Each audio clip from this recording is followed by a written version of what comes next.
Volcano. That's the word that comes to mind watching Shrek walk back to his swamp alone at night. He looks so content, so settled, like a man who's made peace with solitude. But that's not what we're looking at. We're looking at a man who's been on fire for so long he's mistaken the heat for warmth. And I think Shrek might be the most honest portrayal of male emotional suppression I've ever seen in a movie, buried inside a film that pretends to be a comedy about a talking donkey. I can fly! He can fly! When we first meet Shrek, the movie seems to celebrate his isolation. He bathes in mud, he frightens villagers, he eats alone, sleeps alone, lives alone, and the film frames all of this with swaggering confidence, as if to say, look at this guy, he doesn't need anyone, he's free. I'm a terrifying ogre! And we buy it. We actually believe this is a man who prefers solitude. But I think that's because we want to believe. There's something comforting about the idea that someone could genuinely choose to be alone and be fine. It lets the rest of us off the hook for the people we've stopped reaching out to. But notice what happens the moment that solitude is threatened.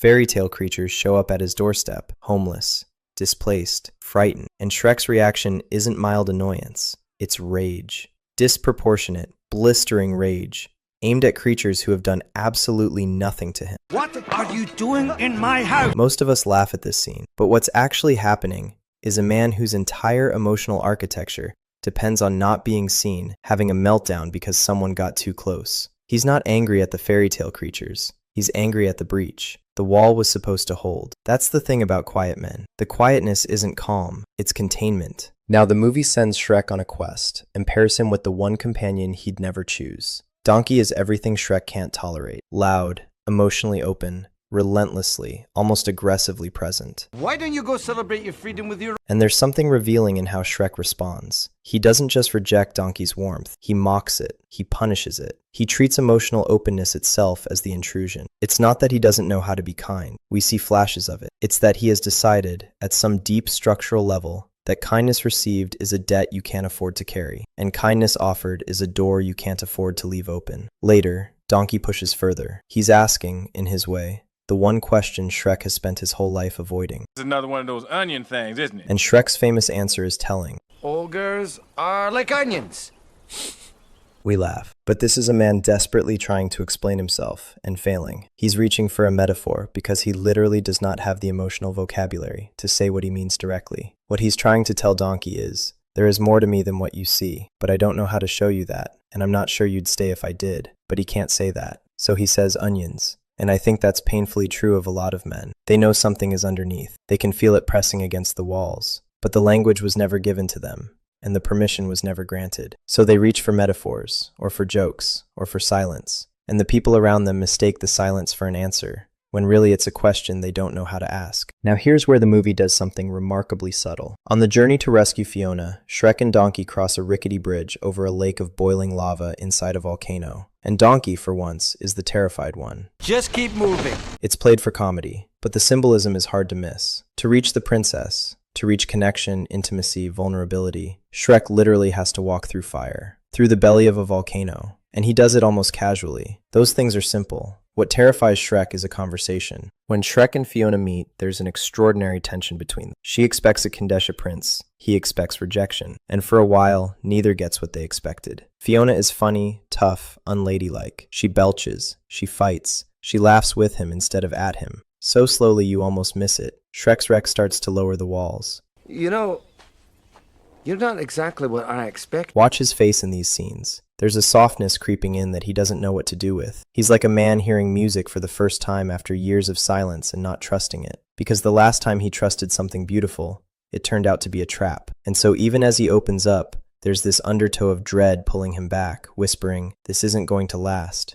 And that brings me to the scene that haunts me. After Shrek and Fiona have genuinely connected, after he's cooked for her, made her laugh, looked at the stars with her, started for the first time in maybe his entire life to believe that he might not be alone, he walks up to the windmill with a sunflower in his hand. He's rehearsing what to say. Princess, how's it going, first of all? And then he overhears Fiona talking to Donkey. Just marry whoever I want. Take a good look at me, Donkey. I mean, really.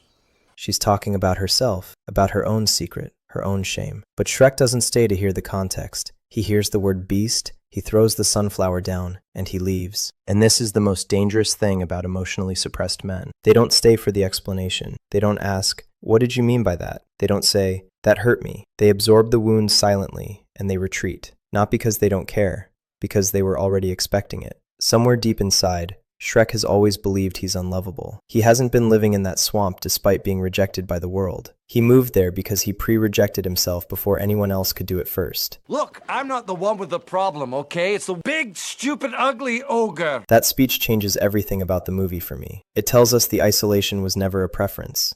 It was a conclusion. He observed how the world responded to him, internalized it as truth, and built an entire life around never being hurt again. The swamp isn't a home. It's a verdict he passed on himself. And the terrible irony, the thing that makes this story so much more than a comedy, is that the very strategy he built to protect himself is now the thing destroying the first real connection he's ever had. The walls worked. They kept the pain out, but they also kept everything else out. And now that something beautiful has finally gotten through, he doesn't know how to hold it without crushing it. Compare Shrek to Farquaad for a moment. Farquaad is a small man who builds everything tall around him. Tall castle, tall guards, tall mirror. Shrek even points it out.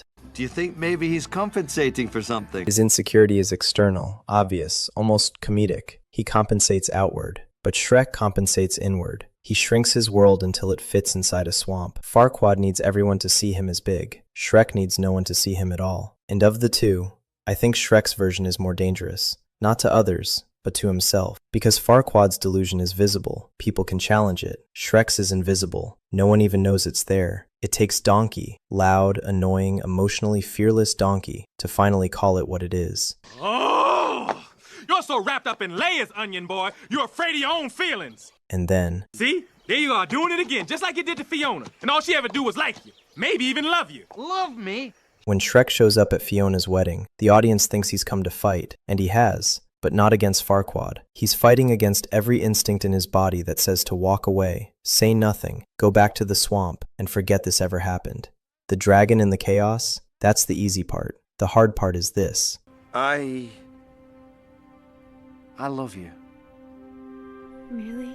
3 words. The most emotionally naked moment in the entire film, and he can barely get them out. Not because he doesn't mean them, but because saying them out loud dismantles the entire fortress he spent his whole life building. Every wall, every joke used to deflect, every insult used to push someone away, every night alone that he told himself was a choice. It all collapses in 3 words. And this is what Shrek understands about men that most stories don't. The climax isn't Shrek defeating a villain. It's Shrek speaking. It's a man who has confused silence with safety finally discovering that the silence was the thing hurting him all along. That the swamp wasn't protection, it was a prison. And the door was never locked from the outside. Shrek?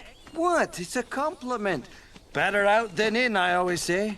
He says that line about belching, but the movie means it about everything. Quiet men aren't dangerous because they might explode, though they might. They're dangerous because implosion is invisible. No one sees it, no one hears it. The man in the swamp seems fine. He seems strong. He seems like he's figured something out that the rest of us haven't. But a volcano looks like a mountain right up until it doesn't.